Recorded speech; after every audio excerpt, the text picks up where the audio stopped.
Ladies and gentlemen, welcome into Three Men Talking Fantasy Football, and in this case, two men. I am Mr. Bill DeClusas. I'm here with Mr. Tom Lang in the off season. How are you doing, Mr. Lang? Oh, I am doing so fantastic this week. Luckily, I have power down in South Carolina. We were supposed to have a hurricane or whatever was supposed to pass through, and good. Luckily for us, it didn't. But for the people that it did, I hope everybody is safe out there. And it was pretty bad on the South Coast. I can So imagine. yeah, it was real bad. For those of us in Jersey, things are just bad normally. But Usually, yeah. yeah, Usually for you guys in New Jersey, it's just always bad. yes. But we'll try to move on.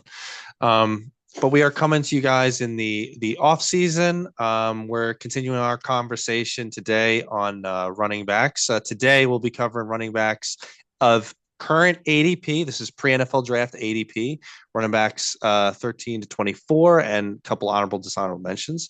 But before we jump into that, we'll cover a little bit of news, latest news from around the league. We've got some interesting transactional stuff going on here. What do you Yep, think yep. struck you as the most impactful news we heard this past week? Um, what struck me is that DK Metcalf is heading on his way out, and we were right about that. We Very were right obvious. about It was that. it was it was a very obvious thing that was about to happen with that because of I think it's just the coaching change and everybody's realizing that Geno Smith is horrible as well too, and See, um, well, he's bad. He's real bad. Um, I don't know. I think it's just the turn of the tide. I think you're making a big mistake, not just trying to make a guy like DK happy. He has a tremendous talent, but he obviously is a diva. The biggest one, honestly, outside of that was, the actual move of Debo going to Washington. Um, that's actually it's very interesting because Washington is not. I mean, now looking into it this year, coming up, you got Debo Samuel, and you also got Austin Eckler splitting carries there. So there's a lot of dynamic plays that could potentially happen in that backfield. I don't. I wonder how they'll use him. Um, if anything, I think it's a help um, for Jaden Daniels a little bit, but I can't imagine it's going to be that impactful of a thing. Now, I there's a lot of narratives. There's a lot of narrative street here. So Yep. Debo himself said that he was having issues last year because of the pneumonia situation. Um, I'm not sure how necessarily I buy that per se. I mean, it could be the case. I mean, but his production and his ability basically has been declining for the last couple of years. And honestly, just watching him on the field, it didn't look like he was the same dominant Debo in the first part of the year, also. So in terms of like how it would impact Washington, I don't know if it dings Terry McLaurin that much. Maybe to your point, it dings I think the it's better. backfield a little bit. I mean, I think it's better for Terry. I think it's you better for think? Terry. I think it's for the better for the passing game. Um, Honestly, I think a new home for him too. I think he was just getting bored with the same old kind of thing. He was not the guy anymore when Christian McCaffrey came over. So I mean, his stats pretty much declined after that to an extent. Even though they did pay him after, CMC came over. I don't know, man. It just it's a weird situation. And also now that that happened, the 49ers are also in consideration conversating about somebody that might want to take on the salary of Ayuk. That's right. Um, Now I want to point and just that's so that's way this is oh, basically it's like, hey, Daniel Jones, we're gonna pay you, and then say, does somebody want to take that high contract on? Any takers? I don't think so. Just right, but I just want to point out that this not wasn't saying that. that Ayuk is like Daniel Jones, but I'm just saying you pay a guy a lot of money, you can't just sometimes just get rid of him like that. So I believe we brought this up a few weeks ago, and how dare I bring up I think we were with Tyler at the time when I was saying like I thought one of them is definitely getting traded, and one or both might be traded, and the both of you poo pooed me, Eh, shoved me to the side, said not happening, not congratulations, happening. I, you're finally right. yeah, I've been right quite a lot here. And I'll take a real victory lap on that. Just I was just reading the tea leaves on it. There's no way that they could continue like that. And they drafted Ricky, the one that you can't pronounce. Pearsall, Pearsall, Ricky Pearsall, Pearsall with the idea of Pearsall. him taking off this year. So I'm feeling way, way better about my prognostications about Jawan Jennings for next year. Um, Well, but also the other thing with that too is they had to make room to pay Brock Purdy. that's right. They're in talks to make, I think it was 40 or 45 million a year or something like that on that caliber. I mean, I don't think he is that player to pay, so, but that's just the going rate of quarterbacks right now. Yeah. He Yeah. just, I will say, out of anybody that basically has been playing for the past on a rookie contract or not even a rookie contract, the league minimum contract as a starting quarterback for the past 2 or 3 years deserves that money. But I don't know if he is the quarterback of the future for that team, especially with taking those two assets away. It Maybe. changes the dynamic of that roster. I'll spare us the conversation of that I had with Johnny with basically like my opinions about who should be getting paid, why should be getting paid, overpaid, etc. We'll leave it at that. But we do know that, I mean, from a fantasy perspective, them locking up Brock Purdy kind of shores up to some degree whatever their options are going to be. I think it bodes well for Christian McCaffrey to some degree if they end up losing both Debo and Ayuk. They're Yeah, going that to have a bigger if he can reliance stay on him healthy. if he could stay healthy, which is another thing. So the aforementioned DK Metcalf. I know for a long time we were sort of predicting him to go to Los Angeles, but all the Chargers. Although now it looks like he might end up in Green Bay. I mean, Well, we could. the cards right now are showing that Chargers are making the biggest push for him, Well, which you might. I don't know how that fits with the coaching situation over there. I think Harbaugh is a no nonsense kind of guy. Honestly, I will say this though, if he goes there and he is the DK of 2 years ago, not sitting in the injury tent, playing well. I mean, we're going to be talking about this guy today, but I think it's a huge uplift for J.K. Dobbins. And I think J.K. Dobbins could be a top 10 running back next year if that situation. They're still going to be a run first offense. And if he could stay healthy through the season like he pretty much did this year, I mean, he would have finished a lot higher than he did if he was, not on IR for that one stint. I think it's also a good thing for Ladidi. I really do. Like Ladidi's That would role be, is I so. mean, yeah, maybe you could say the same thing for maybe like Will Disley, but I mean, that's a different, different conversation for another day. Yeah, the sanctity of They have the our relationship minds. too. They played on the same team for a number of years together.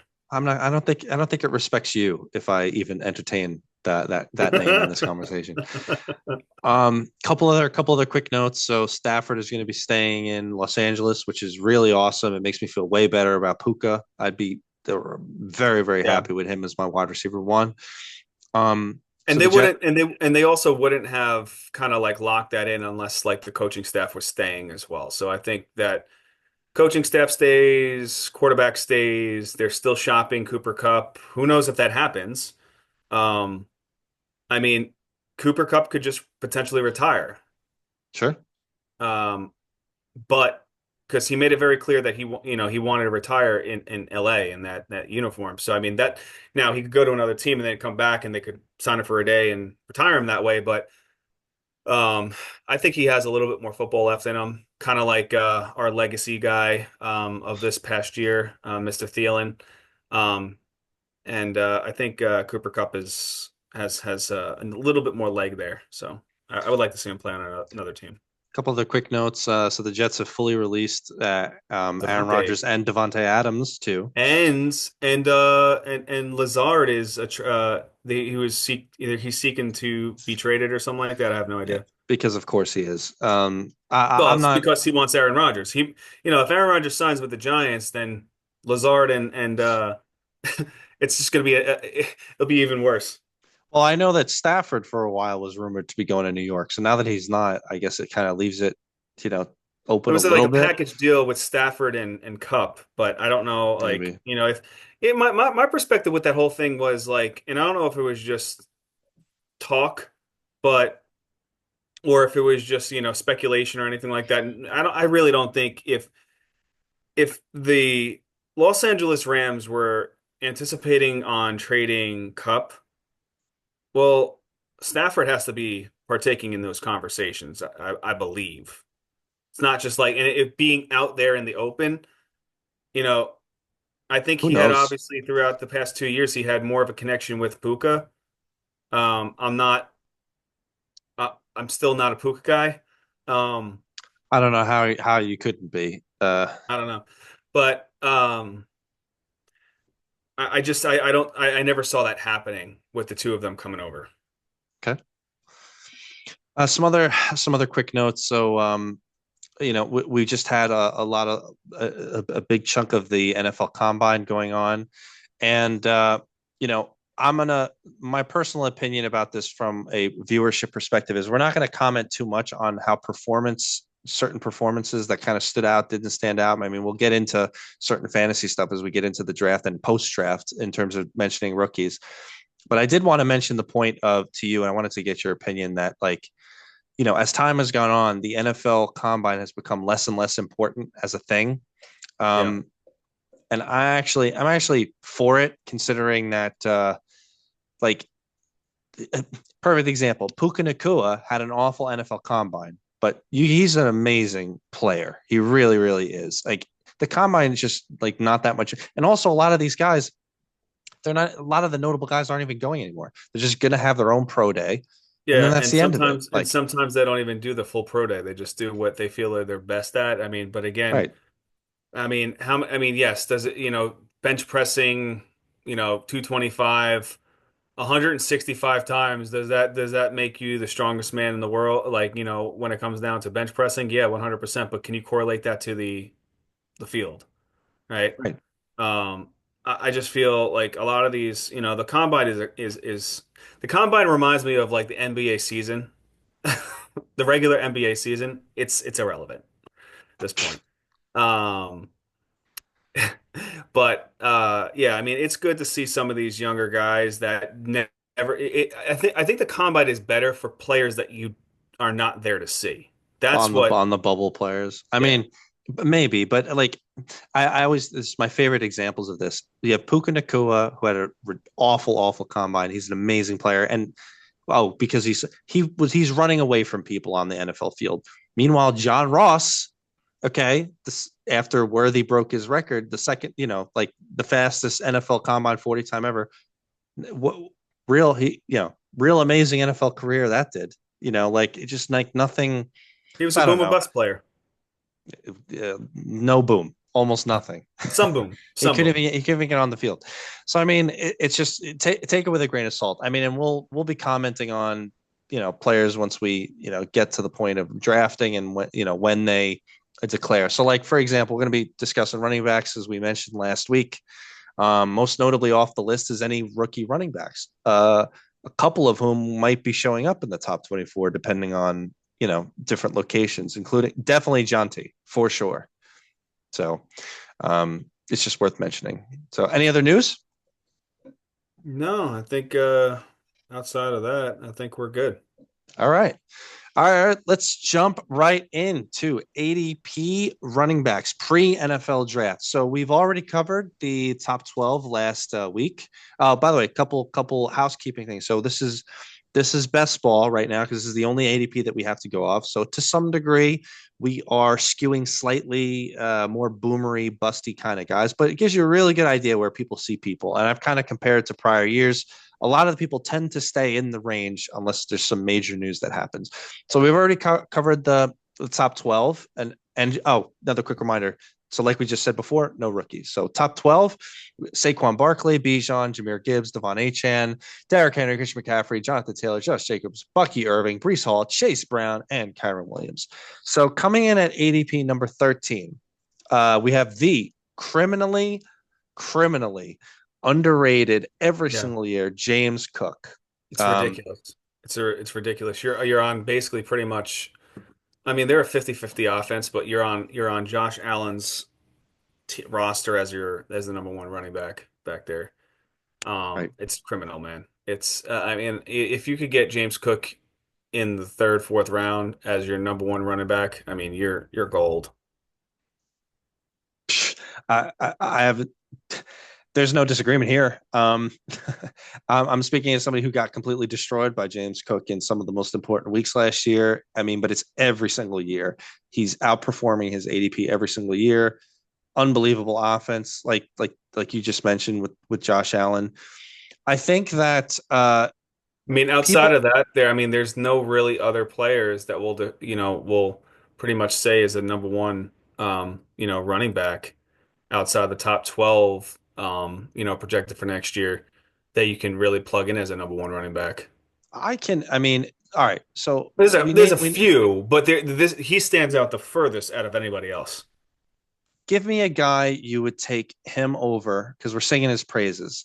Give me a guy you would take him over out of the top 12 that are currently there. Irving and Brees Hall. I agree with Irving. Brees Hall, Maybe Chase Brown too. well, the Chase Brown, it depends on some of the nonsense that happens this offseason with what they do at Okay. running back. But otherwise, yeah, a Bucky Irving, I agree. I think Bucky Irving might be a little bit overpriced at the moment. Yeah, I But think yeah, so too. we're in agreement. Yeah, so there's nothing more we can really sing the praises about James Cook. I think some people to whatever extent are a little bit worried that Josh Allen just gets all these end zone carries and touchdowns. James Cook gets a lot too. So get over it. He's a great player. It's stop being afraid. Yep. All right, coming in at number 14. I have a feeling we might disagree about this one. Coming in at number 14 is Joe Mixon. Um, so Mr. Touchdowns. Mr. Touchdown and Mr. Consistent in the games that he actually played. So I think I don't have the stat in front of me, but I think in all but one in the games that he actually played, he was top five every single game. He had an unbelievable year in which Houston CJ Stroud took a bit of a backseat in terms of fantasy production and the regular production on the field. We saw it, but I mean, Houston recognized something was wrong. They fired Bobby Slowick, the offensive coordinator. That having been said, when they had Joe Mixon there and he's rocking and rolling, I mean, they did morph into much more of a running team. I ventured this thought. I get your opinion on it. Like the way I see this is probably the truth is somewhere in the middle.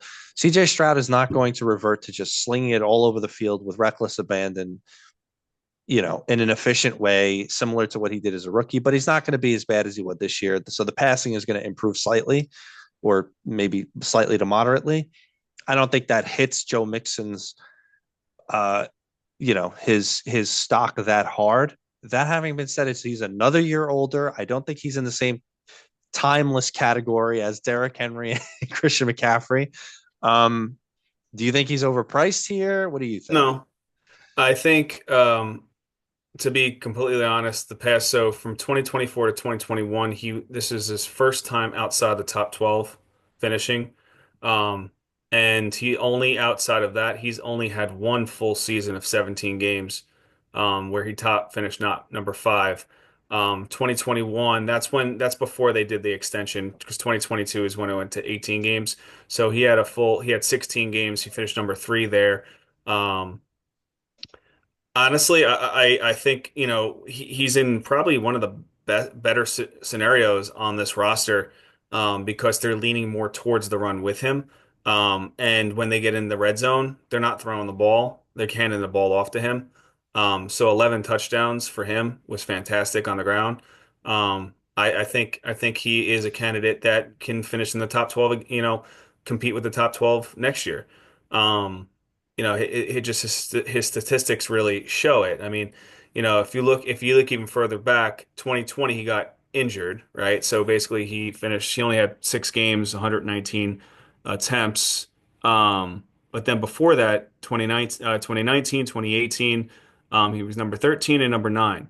And then you have his rookie year, but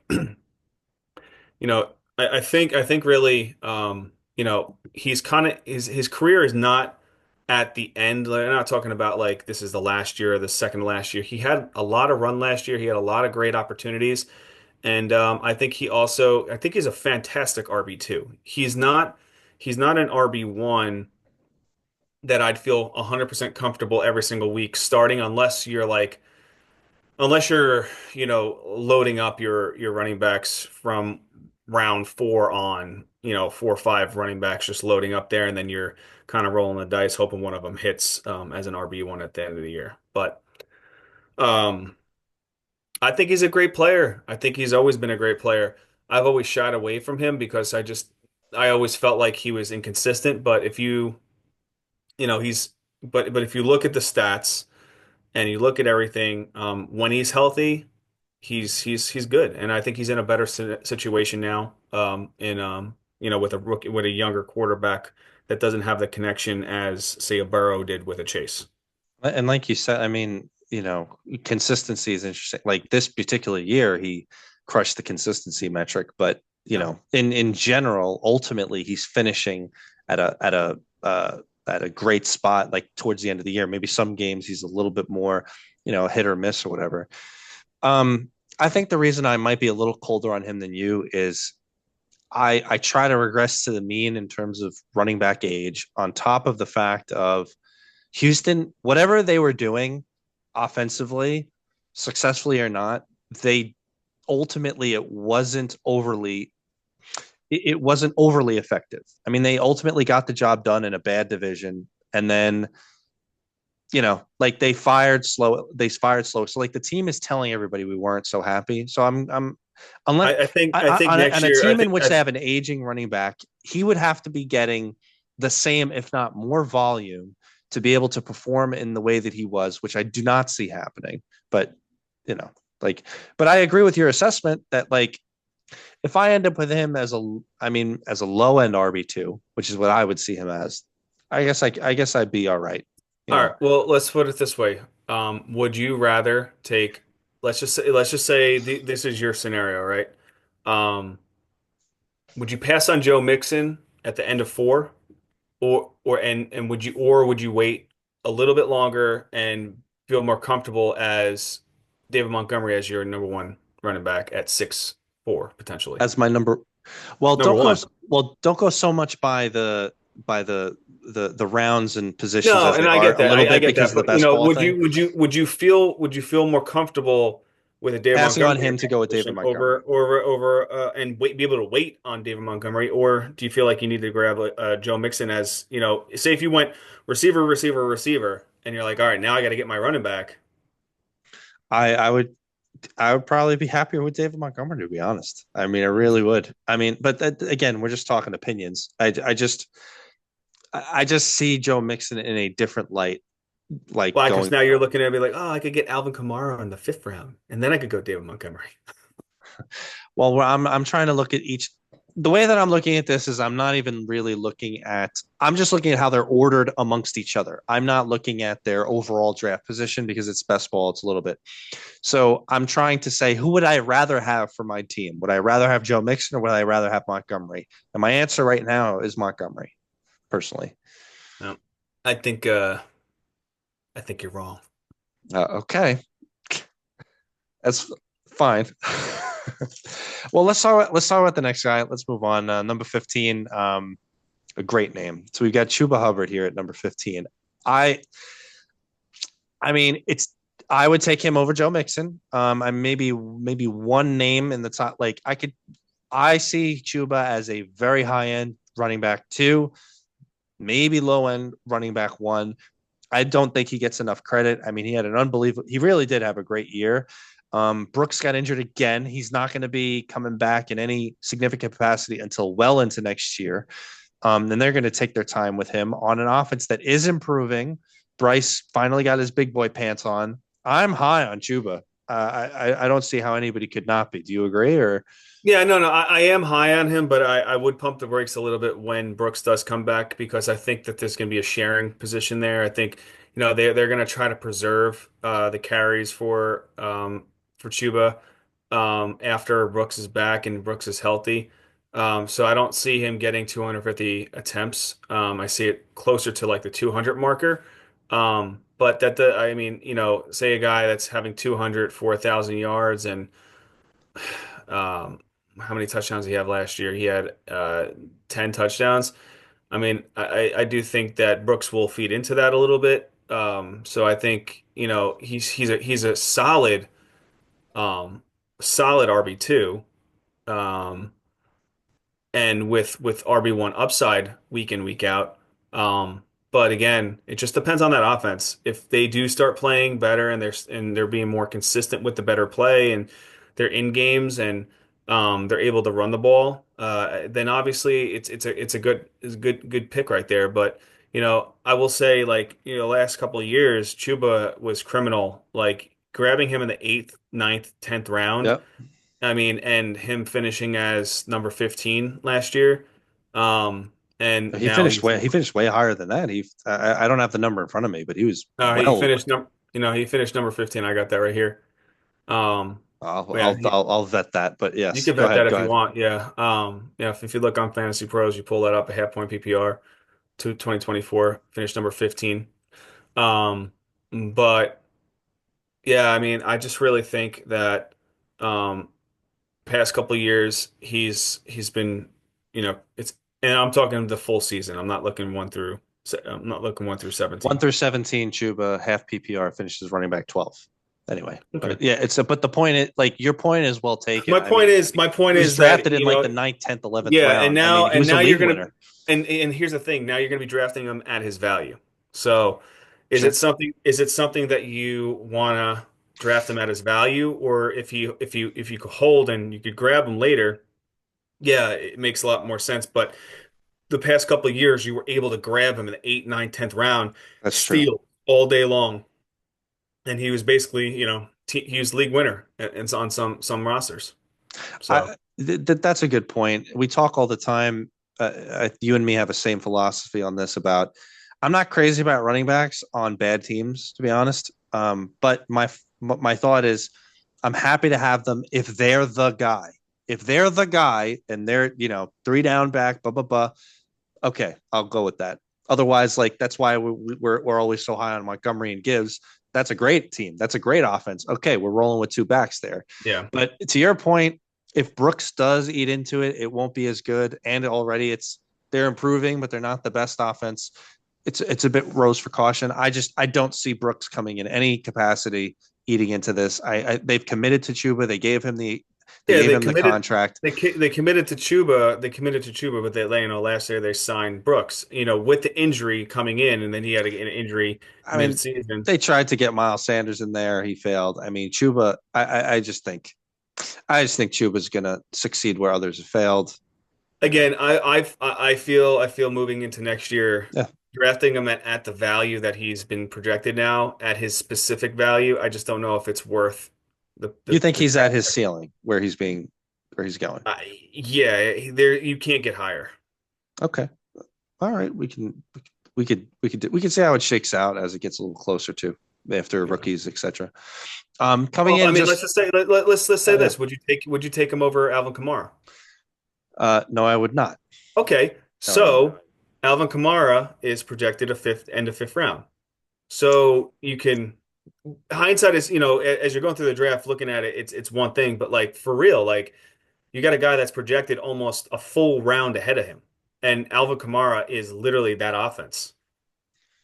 Right. Now, again, let's not too much into the current exact I get it, positioning into the draft. I get it, However, but but I would prefer. when a player jumps up that high above a player that he's been a top five running back a number of seasons, Sure. and yes, he's taken a step back, but it's because of the offense, the coaching, all of that. You have a player that finishes all the time in that high value. Now he's not getting your rushing yards and your high value rushing attempts, but it's the catches for the half point Right. PPR. And I would take both of those guys over Mixon personally. Well, let's jump into Kamara, and maybe it'll make more sense my reasoning. So coming in just after Chuba's Kamara. So to me, Tommy, you hit the nail on the head with that point. It's the receiving work that makes him so valuable. On top of the fact that he is the only guy. Kendre Miller looked horrendous when he was given the chance last year, and he was supposed to be the guy to pick up the mantle in the place of Kamara. Did not happen. Taysom Hill is coming off of a horrific injury. He may or may not even play next year. We don't even know. Everything else from an offensive standpoint is pretty consistent in New Orleans. Like you coming back with Carr, Kamara's the guy with nobody else there. I know that people are suggesting, I forget the other guy's name and what school he's from, but they're going to be getting a rookie running back. They're saying maybe into the second round. That having been said, I don't see Kamara's role changing at all. All these reasons. That's why I'm as high I am. Now, if you're asking me, like you're comparing Hubbard to Kamara, my logic there would be I think the Saints are going to have still a little bit better offense than Carolina. Um, and the receiving You work got is just too good for Kamara. It's just too many well, more you attempts at also it, you know? got Kellen Moore now as head coach over there. So I think Exactly. I'm seeing his there's a improvements lot there. of different changes, and he's also an offensive mindset. Moving into going from that, past couple of years, the coaching has been pretty horrendous. I mean, but just think about it from this perspective, right? Years 2017 to 2020, 2021, being that there was no coaching changes at that point in time, and Drew Brees was there. Basically 2017, no, 2017, his rookie year, he was not finished up number three. 2018, number four. 2019, number 12. 2020, number one. 2021, number eight. Right. Then the coaching changes happen. Drew Brees gone, all of that. 18, 14, 10. He's Right. still a RB2 slash high end, low end RB1. And for the Right. value of taking him in the late fifth round, especially last year, he was a late fourth round, early fifth round, maybe sometimes sixth round pick. That's criminal. And now drafting him that late, he potentially could finish off your RB1. Sure. So yeah, I mean, I agree with you. Um, I'd take him over Hubbard 100%, but I don't know if I'd be able to take him over Mixon because I know that Mixon's a runner. He's hitting the hole there when he's close to the end zone, they're giving it to him. Kamara, there's other options. Taysom Hill vultures if he plays. If they also, like you're saying, if they draft in the second round a running back, I think I don't think it hurts him as much, but I think that hurts the touchdowns. So, um, you know, it could be a home run. It could be a home run like it was pretty much last year in a sense. Um, Right. Uh, the catch is the big thing. the only anything short of a first round running back that they draft, which probably won't happen. I don't. None of this affects my opinion about it. So Yeah. yeah. Um, let's move on. Coming in just after them, we've got Ken Walker. Um, so I how do I want to say this? I don't like this. I don't like this one, and I don't like where it is. So it's just he's a talented player, and also I just feel like Seattle is one of those teams that like you never see on television. So and then they're always in the later block always, but that aside, it just doesn't seem like it's weird. You've got him between a whole bunch of names here, some of which sound more explosive, some of which sound like they have higher upside. I mean, some of the names around him here: Kamara, Montgomery, Connor, Hubbard, like all of which I would rather have than Walker. Pacheco. Well, we'll get to him. I don't know about that. Depends. I do. But my biggest gripe with this situation is whatever success Ken Walker had, Charbonnet had the exact same success. So is it more of a function of Seattle's offense was a bit friendly to that? Well, What kind I of will a say commitment this. do I they mean, have to him and not Charbonnet? Like if I they're don't. losing, if they're losing, basically DK and they already lost Lockett, they've released Lockett, That's right. We didn't mention and that. Right. they only have Jackson Smith and Jigba, which also JSN is not happy about seeing all this happen all in one day. Um, how does the running game get better when you're losing all that? It probably doesn't. I mean, Doesn't. unless So they, you know, I something. think Walker is a passable asset. If he falls as your RB3, congratulations, it's an opportunity.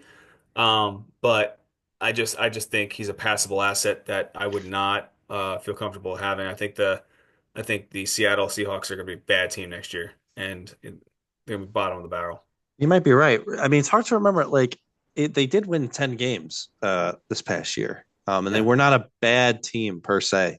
Um, I just like Kenneth Walker's one of these like low end RB2 guys, I guess. I mean, you can't. We say this all the time, and we say this all the time during the season when we're talking about waivers. You cannot, and you know some of the names that we used to bring up on our waivers for running backs. You can't ignore starting running back X, whoever it is. You can't ignore them. So he's the starting running back for Seattle. You can't ignore it. I am just considering where he is. A lot of guys I'd rather have over him personally at the moment. We'll see how ADP goes, but yeah. Um, I will say Zach Charbonnet, he finished higher than Walker last year. He was more productive as well. Yes, when the games that basically Kenneth Walker played, he averaged 14.4 fantasy points per game, whereas Charbonnet he averaged 9.9. But statistically, if you can't stay on the field, you can't stay on the field. right. All right, let's move on to the next game, to the next name. This is going to be good. So coming in just after Walker at 13, 14, 15, 16, at 17 is David Montgomery.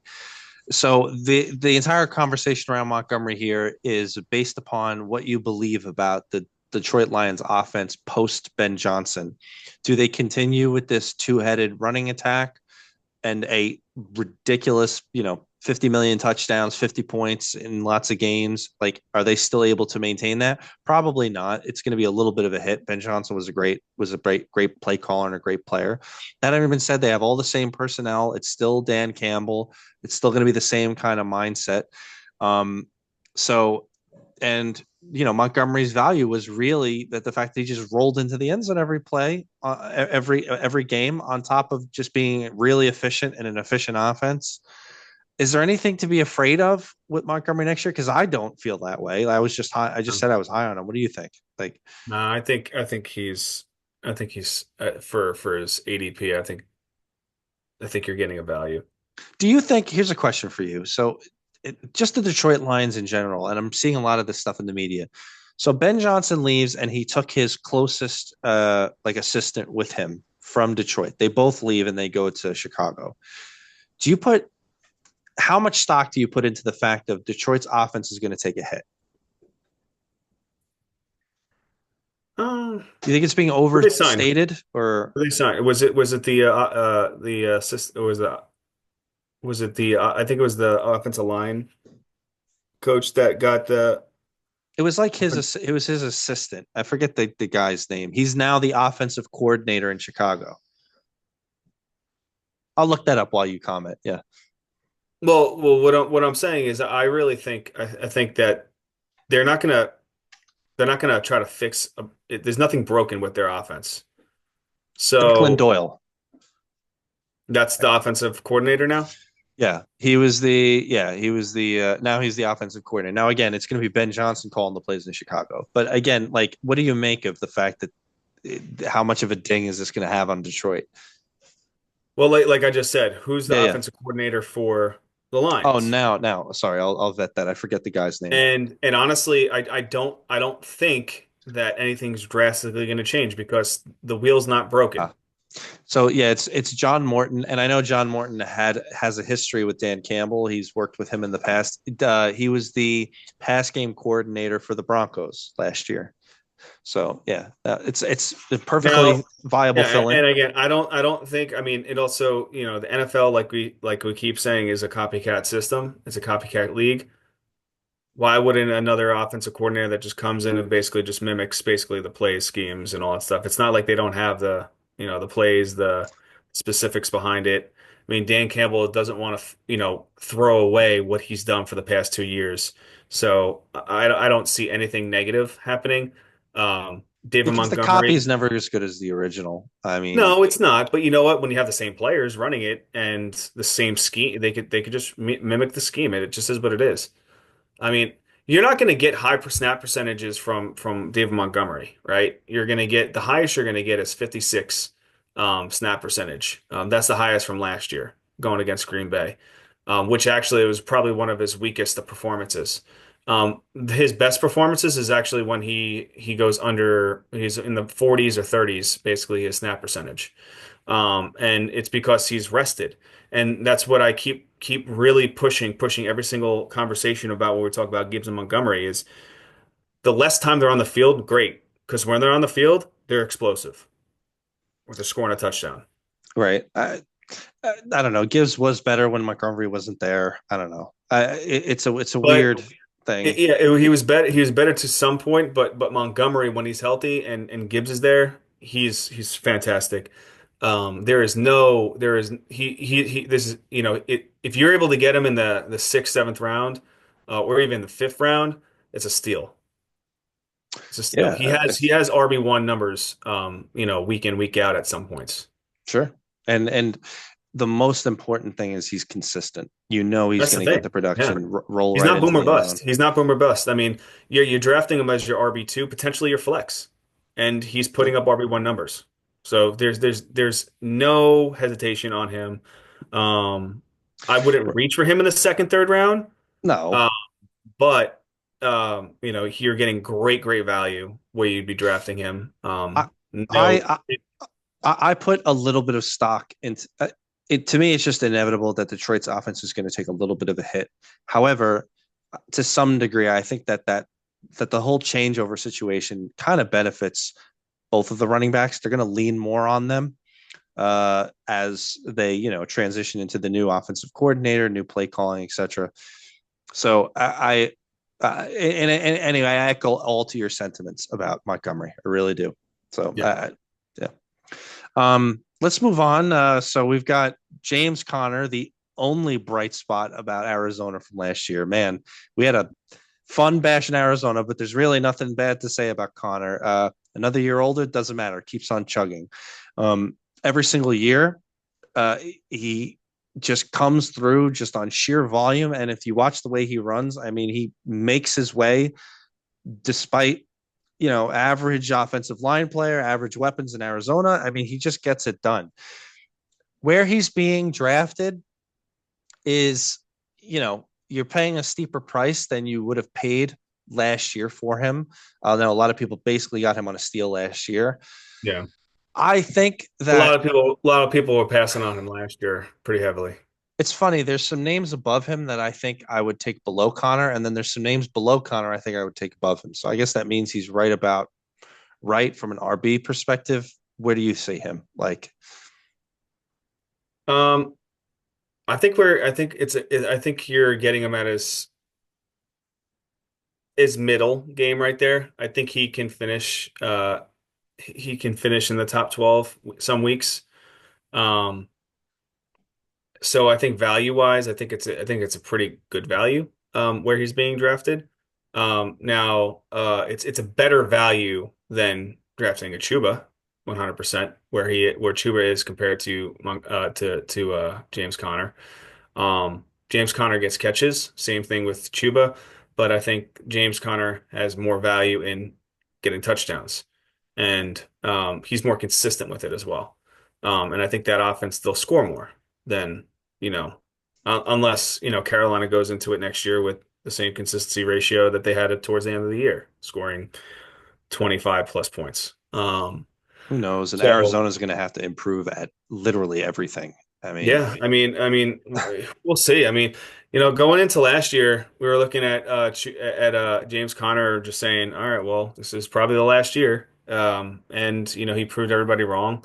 Yes, he did have some injuries last year, which he's basically one of those players that he gets injured. And he I think it's pretty much. I don't think he had a full season except for maybe 1 year. Um, but. I think it's a good value to get him there. well, let's compare him against the guy below him. And I know you have a lot to say about this. So coming in just after him, we've got Tyrone Tracy. The way I see this is he, and I think it's baked into his price right now. But I think everybody thinks that the Giants are going to make some kind of a move at running back, um, which is ironic considering the Saquon situation. But probably that means drafting somebody. But if they don't, I think Tyrone Tracy he jumps up the board a little bit here. What do you think, Giants fan? Um, I don't know. I like Tryon Tracy. He did well with no quarterback basically last year. And it's hard to do. Um, so I like him. I think he's overvalued a little bit right now just based on the unknown. Really? Yeah, a little bit. Mid to low end RB2. That's overvalued. I'm just not sold on him yet. Okay. I have to see another year for me to be sold on him. But yeah, does he have talent? 100%. Should it get better when you have a better quarterback in back there? Yeah, but what's going to happen? They're going to throw the ball more. If I They're going to be a little bit more balanced. if I told you So right now that the Giants are not drafting a running back in the first 3 rounds, does your opinion improve?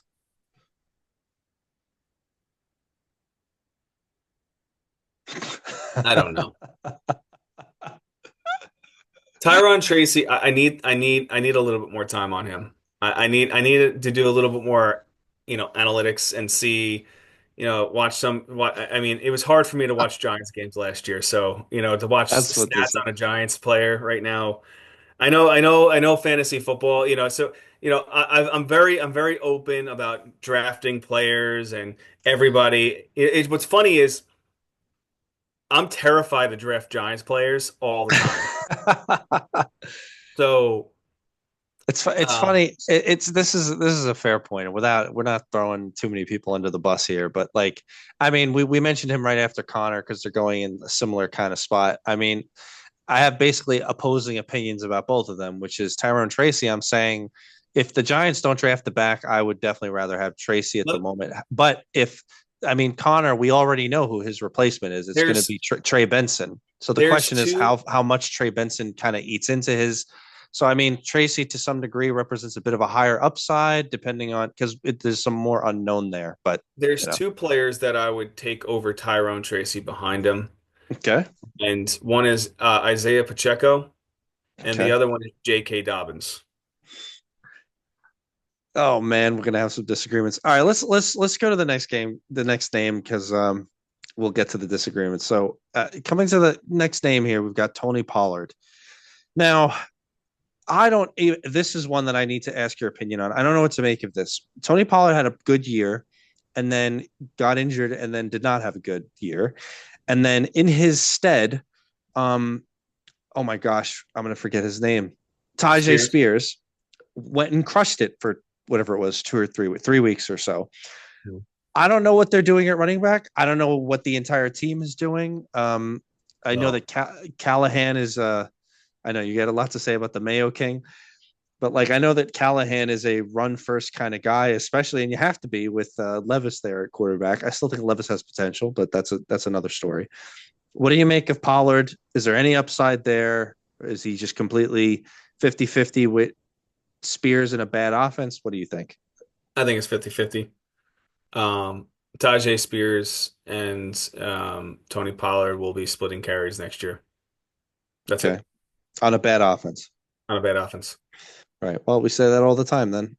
You don't want to He's rely a on he's a, he's he's a very, guys very in the low moment. end. Going into next year, I feel like he's a low end RB2 flex play. Yeah, you're And probably right. where you'd be drafting him right now, projected in the seventh round, you're getting that value. But I do think that there's other value out there that you could grab, and maybe he just falls, and then he could be your RB4. Yep.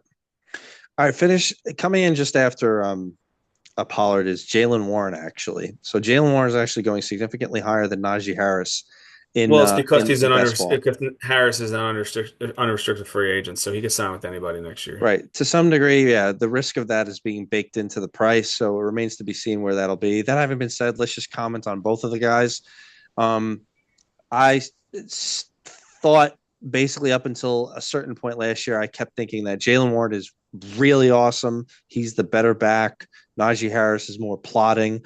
Although I won't deny Najee Harris, I thought looked pretty good for chunks of last year. Although towards Yeah, the at end the of the year, beginning, kind but of he was fantastic in the beginning, right, it but did then he kind of trail slowed. off. He Right, was like, it did kind of go down a little bit.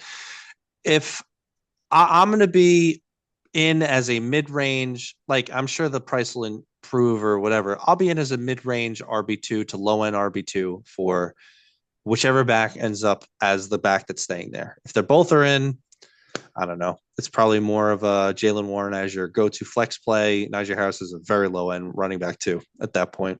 Well, I mean, last year they really leaned on Najee Harris because of the run game in the beginning of the season. Obviously, Warren was he had the quad injury going into the season, and then you had Justin Fields in the backfield. You didn't know what you were doing with the quarterback situation if Russell Wilson was going to be in there, so they were leaning more on the running game because obviously Fields runs the ball too. He Right. could maybe throw the ball 10, 15 times down the field every single game. So I think that's where he benefited. I think as the season went on, and then obviously Russell Wilson, he's a kind of a check down guy as well. Um, I think that's where the benefit came out for Jalen Warren. I think if Jalen Warren is the only back there, and they obviously drafted a younger guy, and Najee Harris goes to the Dallas Cowboys, probably. Um, I think Jalen Warren has tremendous value. Yep. Finishing. I keep saying finishing. This is predicting AD. This is early ADP. So next up in ADP, actually just after Warren, is Aaron Jones, prior running back for the Minnesota Vikings. Although he might not necessarily be there. Although last time I looked, all signs point to him being there. Yeah, I think he's going to be there. I think, Yeah, once he signs, his stock is going to bump up a little bit. I do, but I think this is another one of these that I'm going to be really cold on. And I'm an Aaron Jones guy. I thought he had a better year last year than people gave him credit for. I don't see. I think my personal opinion is this is kind of on the end here. And also Minnesota's going to be interested in trying to get some younger talent. And I mean, they're going to be rolling with JJ McCarthy, presumably. We'll see. which which I think they lean more towards the run. Right. But again, if he's the only guy there, okay, maybe He's we'll feel not better about it. Akers. But Cam Akers, I mean, He he, had promise. He had promised pretty much all year last year on when he was on the field. yeah. Honestly, not saying it's the same. It's not an ideal situation, but honestly, I think if they sign Aaron Jones back, Aaron Jones falls in the Kenneth Walker, Montgomery Oof. lot, which bumps you up almost 2.5, 3 rounds. Excuse me. And then I'd rather have those guys than Aaron Jones for I'd sure. rather In have fact, Aaron Jones. I'd rather have Aaron Jones over Kenneth Walker all I day. again, well, I mean, we'll see what they do in the backfield. But like here, we kept mentioning him. So finishing, ADP just behind Aaron Jones is Isaiah Pacheco. Isaiah Pacheco, I'd rather have over Aaron Jones, considering the situation right now. Now, Yeah, yeah. I think Pacheco falls in the Cook Mixon element. Um, well, if he's let's. healthy. So then you're all in on Pacheco then. So Yeah, he's one of your boot. Pacheco is literally the Chuba Hubbard value going into next year for the Okay. past couple of years. All right, here's my issue. Here's the issue with Pacheco. So he had the horrific injury, comes back this year, and he clearly wasn't the same. I He mean, wasn't the same. honestly, give Kareem Hunt credit, but Kareem Hunt was just the better back um, He when didn't they look good called though. upon him. And it's not like Kareem Hunt looked great, but No, he looked serviceable. Let's put it that way. Pacheco needs to come back and like really like so, and presumably, I mean, he's a motivated guy. He runs really hard, so hopefully he gets back to form coming into next year. And runs they're like a gonna, kid stealing candy. yeah, and they're gonna need him though. Like they're good, considering. I mean, we talked about this. We've been talking about the Chiefs on and off for however many weeks now. Like it just, and by the way, Johnny's opinion was that the Chiefs are gonna be making like a revenge tour here. Patrick Mahomes is going to be extremely angry about stuff, and he's going to be going at it. And Yeah, Isaiah so Pacheco is going to so be a that means he's major. gonna be flopping and pouting on the sideline the entire season. I don't want to hear any more about this because I've already proved that whole situation wrong. You actually didn't prove anything. We I still don't did, agree.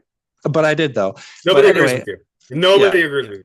yeah. The only people who don't agree is people who cannot see their own misunderstanding through their own mirror because they forget themselves from earlier about how they felt about people that didn't matter before certain political things happened. Anyway, moving forward, I do. I Political.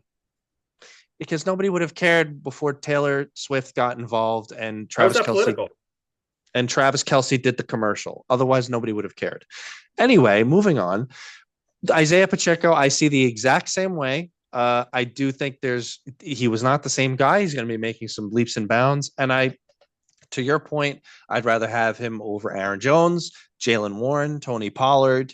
Um, I'm higher on Tyrone Tracy, but yeah, a lot of these names up here. So he could be criminally being a little bit undervalued here. So yeah, ultimately I agree. Minus the other nonsense that we disagree on. All right.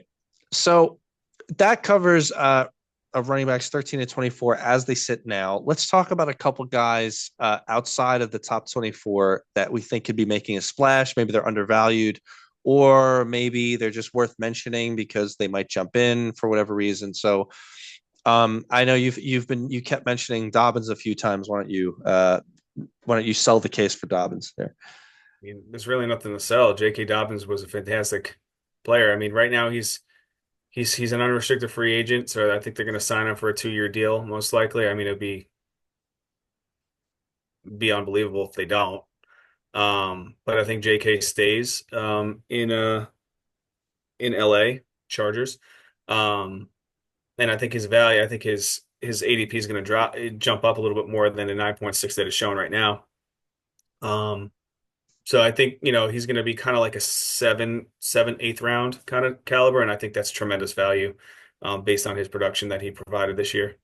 Yes, injuries took play, but when he was on the ground, when he was in the beginning of the season, he slowed down just a little bit, but then he had his bump back up weeks. And I think he's a tremendous, um, you know, RB2 flex opportunity next year, and he can have his RB1 numbers week in, week out. Do you think do you think it's a bit of an overstatement to suggest that, like do you think you're classifying him at what his ceiling was? Because his performance this past year was great when he played. Um, but I mean, like we said, the injury history on and off for X years here or there, in and out, different things. I mean, and another year older. I mean, I don't know. Like it depends what his price is. Like his price is not, again, this is best ball, but his price is not going to be in the eighth or ninth round. But if his ceiling, like you're saying that he's going to get what his ceiling was, which is high end RB2, low end RB1. I That's what you're think saying. you could no, what I'm saying is you could draft him there, right? And he's going to produce close to our high end RB2, maybe low end RB2, RB1 numbers when he's playing.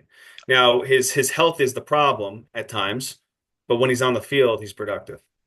You're saying when he's playing. I mean, if the price tag gets like into the high fourth round or something, maybe Yeah, but like we're talking about late guys right now that well, that can really produce for your roster once when they're on the field.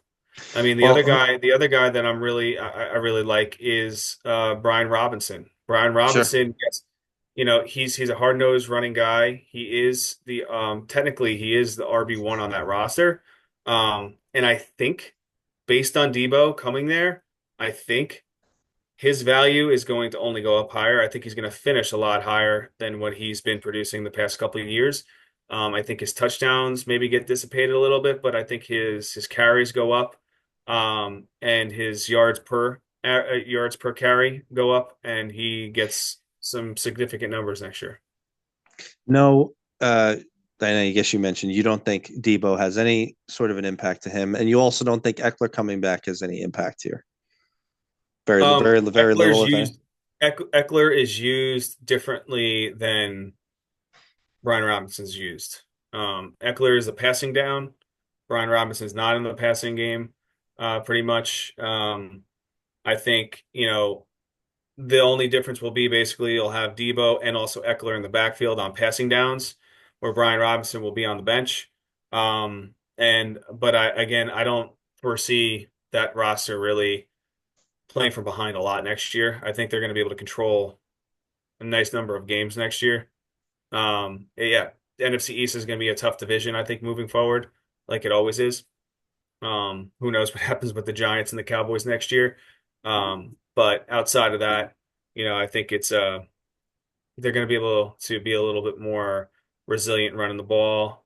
year two for quarterback over there. And honestly, with Debo coming in, I don't think it eats into so much of the rushing production. I think it eats into reception production and then maybe touchdowns on the ground.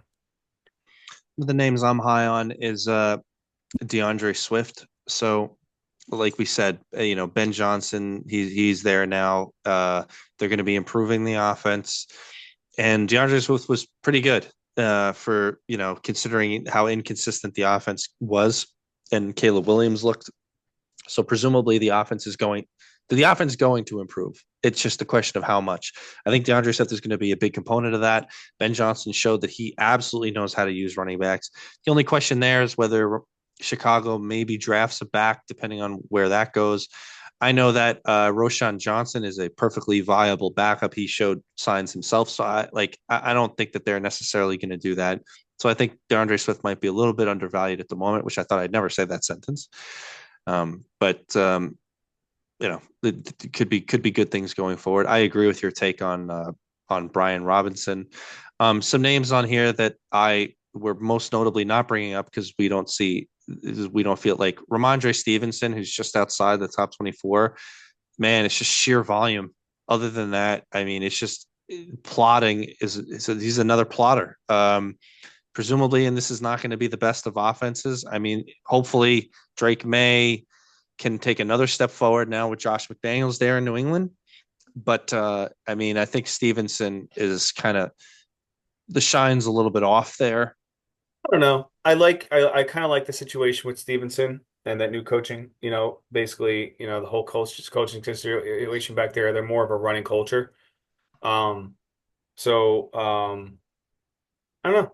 I think Vrabel comes in and really, is ground and pound. I think you're going to have some pretty good weeks with Ramondre, but you're going to really have some dumpster fire weeks with Ramondre as well. But I think they're going to lean more towards the run. So I think he has some value. I think the one big name that's up there for myself, because of his 2023 year, is basically Travis Etienne. I was going to ask you Um, about ETN and Bigsby. I mean, now, now I'm really cautious on it because of Duval. I'm really, really, really cautious on that because I don't know what's going to happen there. Is it going to be a Tampa Bay oh my goodness, situation where they're able to run the ball and have double running backs and they're able to throw the ball I'm like, going to say no. Lawrence? I don't know. We'll see. I mean, they got rid of Christian Kirk today. That's right. I'm telling you right now, I'm putting my flag in the ground. Jacksonville is going to be horrendous. Like one win, two-win team. There's no way Liam Cohen does anything with that team. Duval. It's just you can't be that goofy. It's just impossible. And I agree with you. It just I mean we forget how for 2 years or whatever that ETN was pretty good, and he was I forget what his finish was in 2023. Was it running back 23 was five? number three. No, Number he's three, number three. excuse me. But it was just such a dumpster fire this year, and Well, they he couldn't only do played anything. 15 games and he was playing hurt throughout the season too. So I mean, Right. again, and then Bigsby then you looked come bad and then too. I basically mean, your quarterback gets injured. Like there was a lot. There was a lot that happened with that team this year. But I it's mean, such a weird thing to I'm just toss the it out the only. window. I mean, let's just put it this way. So you get Travis Etienne as your RB4. He Oh, produces as an RB1. okay.